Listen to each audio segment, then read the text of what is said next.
மேலன்னு சொல்லுவோம். ரொம்ப நல்லா இருக்கு ரைட்டிங்.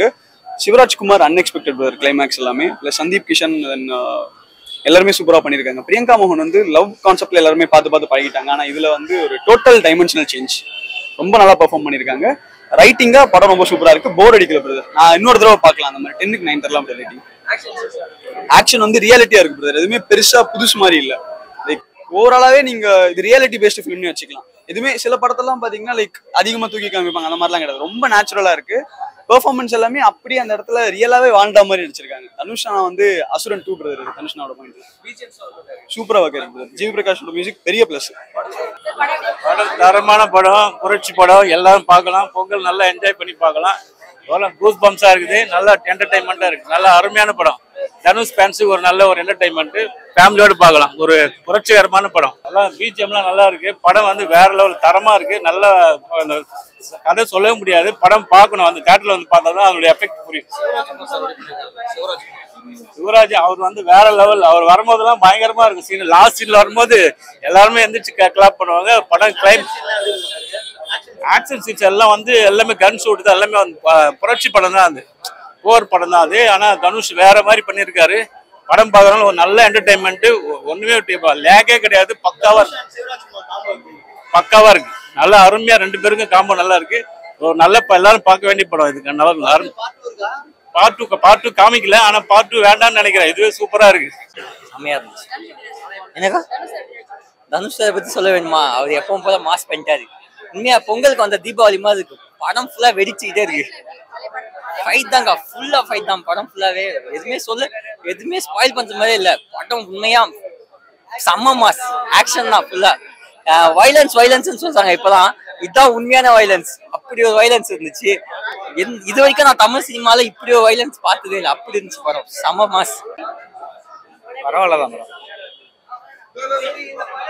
நல்லா இருந்துச்சு. நல்லா கடைசியில வச்சிட்டாங்க. நல்லா இருக்கு படம். அவரை பத்தி சொல்ல தேவையில்ல. நார்மலா பண்ணியிருப்பாரு. எல்லா எலமெண்ட்ஸ் எல்லா கேரக்டருக்கும் ஈக்குவலா பண்ணியிருக்காங்க. இவர் இப்படி இவர் அப்படி அப்பெல்லாம் இல்லை. யாரையா தேவையோ கதை கரெக்டாக கூட்டு போயிருக்காங்க. அவங்க இருந்தப்பயும் அடிமை, இங்க இருக்கும்போது அடிமை. லைக் ஏதாவது என்ன பேசுறாங்க, அவனை சுத்தி நடக்கிற ஒரு ஆர்க் மாதிரி கொண்டு போயிருப்பாங்க. நல்லா இருக்கு. தனுஷ் சொல்ல தேவையில்ல. துள்ளுவதிலிருந்து நான் பார்த்துட்டு இருக்கேன். அவரோட பெரிய ஃபேன் நான். காதல் கொனையில ஆரம்பிச்சேன் நான். இன்னைக்கு வரைக்கும் அந்த ஆளை பார்த்தா மயங்காத ஆளுங்களே இல்லை. அந்த மாதிரி நடிச்சிருப்பாரு. அவர் பார்த்தாலே அது கண்ணிலே சொல்லுவாரு, டேய் நான் இப்படி இருக்கேன்டா, இந்த வலி எனக்கு தெரியுதா. அது ஒரு வேற மாதிரி இருக்கும். சூப்பர். ஸ்டார்டிங் டு எண்ட் வரைக்குமே ஒரு பவர் பேக்ட் பர்ஃபார்மன்ஸ். ஸ்டார்டிங் ஒரு 1/2 hour மட்டும்தான் கொஞ்சம் சைலண்டா போகுது. அதுக்கப்புறம் அவர் எப்போ கேப்டன் மில்லராக மாறுறாரோ அப்போலேருந்து பயங்கரமான பர்ஃபார்மன்ஸு. நீங்கள் ஸ்கிரிப்ட் பார்த்தீங்கன்னா ஒரு சில இடத்துல லேக் ஆகும் அப்படின்னு நினச்சோம். ஏன்னா ஃபுல் அண்ட் ஃபுல் ஆக்ஷன் தான், எங்கேயாவது சொதப்பிடுவாங்க அப்படின்னு. அந்த மாதிரி எதுவுமே இல்லை. எமோஷ்னலாகவும் கனெக்ட் ஆகுது. நீங்கள் வந்து ஸ்டார்டிங் டு எண்ட் வரைக்கும் ஸ்க்ரீன் பிளேவும் சூப்பராக இருக்குது. ஒரு சில சீன்ஸ் வந்து அப்புறமா வர்றதை காமிப்பாங்க. நடுவுலையே ஒரு ஃப்யூச்சரில் நடக்கிற மாதிரி ஒன்று காமிப்பாங்க. அந்த மாதிரி எல்லாமே ஸ்க்ரீன் பிளே சூப்பராக இருந்தது. மியூசிக் வந்து முக்கியமாக அந்த குட் பேட் அக்லி படம் இருக்குல்ல, அந்த மாதிரி ஒரு வெஸ்டர்ன் கிளாசிக் அந்த மாதிரி ஒரு மியூசிக் எடுத்திருக்காங்க. அது பயங்கரமாக இருந்தது ஸ்க்ரீனில் பார்க்கும்போது. அப்புறம் ஸ்கிரிப்ட் வைஸ் பார்த்தீங்கன்னா உங்களுக்கு ஆக்ஷன் அதிகமாக இருக்கிறதால எப்படியும் அடிச்சுக்க போகிறாங்க, எப்படியும் சம்மந்தமே இல்லாமல் ஒரு 200 பேர் 300 பேர் சண்டை போடுவாங்க அப்படின்னு நினச்சிட்டு இருந்தோம். இது ஒரு இதுவும் கனெக்ட் பண்ணியிருப்பாங்க. கிளைமேக்ஸுக்கு முன்னாடி ஒரு 20 பேர் சண்டை போடுவாங்க, அப்புறம் ஒரு 50 பேர் சண்டை போடுவாங்க, அப்புறம் ஒரு பெட்டாலியன் மாதிரி வருவாங்க, அதுக்கப்புறம் ஒரு 700 அந்த மாதிரி வருவாங்க. கிளைமேக்ஸில் வந்து நான் என்ன நினச்சேன்னா சலார் மாதிரி ஏதாவது சொதப்பிடுவாங்க. ஏன்னா 700 பேர் 800 பேர்னு பேசியிருந்தாங்க. அந்த மாதிரி எதுவுமே இல்லாமல் ஜஸ்டிஃபை பண்ணியிருக்காங்க. இந்த இடத்துக்கு இத்தனை பேர் இருந்தால் சண்டை போடுறது கரெக்டாக இருக்கும் அப்படின்றது. அப்புறம் கடைசியில் வந்து சிவராஜ்குமாரோட போர்ஷன் வந்திருக்கும். ஒரு அவெஞ்சர்ஸ் ஃபீல் கொடுத்துருக்காங்க. அந்த சீக்வன்ஸில் வந்து யாருமே சீட்டில் உட்காரல. எல்லாருமே பயங்கர சவுண்டு. நமக்கே ஒரு மாதிரி கூஸ்பம்ஸ் மொமெண்ட்டாக இருக்கும். அது எல்லாமே சிவராஜ்குமாரும் தனுஷ் சாரும் அப்புறம் இன்னொரு ஆக்டர் அவர் மூணு பேரும் சேர்ந்து ஒரு சர்க்கிள் மாதிரி ஃபார்ம் பண்ணுவாங்க. அது வந்து பயங்கரமாக இருக்கும். அது செம்ம சவுண்டு. என்ன ப்ரோ நான் 10க்கு 8 கொடுப்பேன் ப்ரோ. எல்லாமே நல்லா இருந்தது. அப்புறம் இன்டர்வல் பிளாக் மட்டும் எனக்கு கொஞ்சம் லேகாக இருந்த மாதிரி ஒரு ஃபீல் ஆச்சு. ஏன்னா இன்டர்வல் பிளாக்ல வந்து கொஞ்சம் அந்த ஹீரோயிஸ்டிக் மொமெண்ட்ஸ்லாம் எடுத்துகிட்டு வராங்க.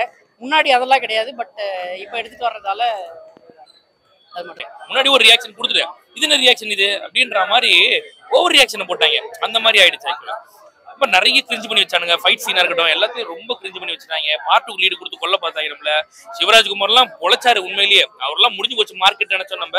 கடைசியில கிளைமேக்ஸ்ல கொண்டு வந்து போட்டாங்க. ஃபைட்டுக்காக மெனக்கிட்டு இருக்காங்க. ஜிவியோட மியூசிக் ஓகே நல்லா இருந்துச்சு. கொஞ்சம் பாகுபலிலாம் திருடி இருக்காரு, நல்லா தெரிஞ்சு போச்சு. அதெல்லாம் அங்கங்க வாட வந்துருச்சு நமக்கு.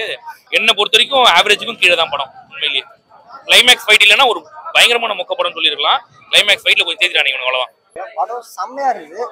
என்ன ஒன்று ஃபேமிலி ஆடியன்ஸ்க்கு கண்டிப்பாக செட் ஆகாது. ஸோ அது ஃபர்ஸ்ட் டிஸ்க்ளைமராக சொல்லிடுறேன், ஃபேமிலி ஆடியன்ஸ் கண்டிப்பாக செட் ஆகாது. யங்ஸ்டர்ஸ்க்கான மூவி. யங்ஸ்டர்ஸ் நீங்கள் தனுஷ் ஃபேன்ஸாக இருக்கீங்கன்னா கண்டிப்பாக இந்த மூவி வந்து எல்லாருக்குமே ஒரு கூஸ் பம்ப்ஸ், வைப், என்டர்டைன்மெண்ட், நல்ல ட்ரீட் தான், பெரிய ட்ரீட் தான். மூவி செம்மையா இருந்தது. அதை தவிர்த்து மூவியில் உள்ள ஆக்டர்ஸ் அப்படின்னு பார்க்குறப்போ தனுஷ், சிவராஜ்குமார், அப்புறம் நம்ம சந்தீப், இவங்க எல்லாருமே வந்துட்டு ஆக்டிங்ல பிச்சு மேஞ்சிருக்காங்க. கண்ணிலே ஆக்ட் பண்ணியிருக்காங்க. கண்ணிலே அந்த வெறி தெரியுது ஒரு சீக்வன்ஸ்லையும். பிரியங்கா மோகன் எங்கேயும் குறை வைக்கல. அவங்க வந்து நம்ம பழைய லவ் கண்டென்ட்ல பார்த்துட்டு இதில் பார்க்குறப்ப ரொம்ப டிஃப்ரெண்டா இருக்கு பிரியங்கா மோகன். பட் ஆனால் நல்ல ஒர்க் அவுட்டே இருக்கு. டேரக்டர் என்ன மைண்ட் செட் வச்சிருக்கோ அது நல்ல ஒர்க் அவுட்டே இருக்கு. அதை தவிர்த்து மியூசிக்னு பார்த்தீங்க அப்படின்னா படத்தில் மியூசிக் இல்லாட்டி படம் வந்துட்டு எங்கேயோ ஒரு இடத்துல ட்ராப் அவுட்டே இருக்கும்.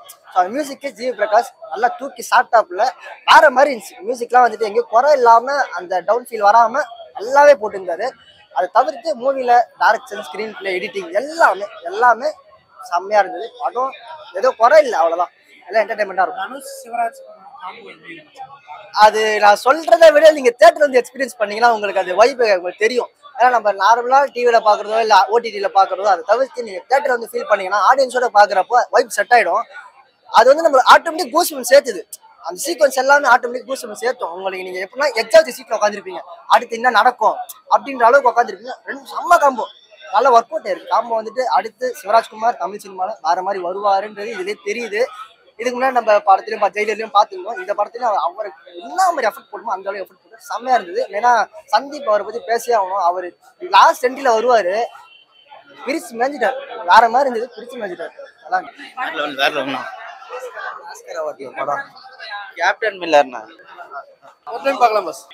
சூப்பரா இருக்குங்க. நல்லா இருக்கு, சூப்பரா இருக்கு. அவர் போய் சொல்ல தேவையில்லை, அவர் பெர்ஃபார்மர் தான். இந்த படத்துலையும் கலக்கிட்டாரு. ஜிவி பிரகாஷ் எல்லாமே டாப்ல வச்சிருந்தது. என்ன இருந்தாலும் இந்த டேரக்டரோட ப்ரீவியஸ் படத்தை வைலன்ஸ் ரொம்ப இருக்கும், அது மட்டும் ரொம்ப குறைஞ்சதுன்னு தெரியுது. ஆமா, மற்றபடி படம் ஓடுறாங்க. ஆரம்பத்துல வராரு, போய் மிலிட்டரியில சேர போறன்றாரு, அவங்களுக்கு ஒரு பேர் வைக்கிறாங்க. அதுக்கப்புறம் வராரு, கொல்ல கூட்டத்துல போய் சேர்றாரு, அதுக்கப்புறம் ஒரு சண்டை போடுறாரு, இலங்கைக்கு போறன்றாரு, திருப்பி வந்து சண்டை போடுறாரு. இதெல்லாம் ரொம்ப தலைவலியா எங்கேயோ போய் டிராவல் வர மாதிரி இருந்துச்சு. சரி, ஓகே, ஃபைட் சீன் இவங்க மெனக்கிட்டு இருந்தாலும் லாஜிக்கா இருக்கான்னா உண்மையிலே லாஜிக்கா இல்லை. ஏன்னா ட்ரைனிங் எடுத்த வெள்ளக்காரன் சுடுறது இவங்க மேல பட மாட்டேங்குது, இவங்க சுடுறதெல்லாம் வெள்ளக்காரன் மேல படுது. அந்த மாதிரி எடுத்து வச்சிருக்காங்க, ரொம்ப கிரிஞ்சு பண்ணி வச்சிருக்காங்க. ஆக்டிங் வைஸ் ஓகே, நிறைய மெனக்கிட்டு இருக்காங்க. பட் எதையுமே வந்து மனசுல நிக்கல, எங்கெங்கயோ போகுது, அடுத்து எங்க வேணா போவோன்ற மாதிரி இருந்துச்சு. சிவராஜ்குமார் சோழி எல்லாம் முடிச்சு விட்டுருப்பாங்க உண்மையிலே. எப்படின்னா ஆரம்பத்துல வந்து பாத்தீங்கன்னா ஒரு வருவார், 2-3 சீனோட பகிட்டு விட்டாங்கன்னு நினைச்சோம். திடீர்னு டான்ஸ் மாஸ்டரா போட்டாங்க அவர். பட் ஒரு பாட்டு டான்ஸ் ஆட ஆரம்பிச்சிட்டாரு, முடிஞ்சு போச்சு. அவர் மார்க்கெட் காலின்னு நினைக்கும் போது கிளைமேக்ஸ் வந்து ஒரு கேமியோ மாதிரி அவர் கொண்டு வந்து இன்ட்ரடியூஸ் பண்றாரு. சந்தீப் கிஷனை கொண்டு வந்து காமிச்சிட்டாங்க உள்ள. கொஞ்சம் அப்படி கிளைமேக்ஸ் ஃபைட் இல்லைன்னா இந்த படம் ஒரு குப்பை படம்னு சொல்லியிருக்கலாம் உண்மையிலேயே. ரொம்ப இவ்வளவு பில்டப் எதுக்கடா அப்படின்ற மாதிரி. கிளைமேக்ஸ் ஃபைட்டை கொஞ்சம் அப்படியே அவெஞ்சர்ஸ் மாதிரி ஏதோ ஒன்று மியூசிக் எல்லாம் போட்டுக்கிட்டு ஹாலிவுட்ல எல்லாம் மியூசிக் திருடி கொஞ்சம் அப்படியே ஒப்பேத்தி ஒரு ஆவரேஜான படம் ஆக்கிட்டாங்க.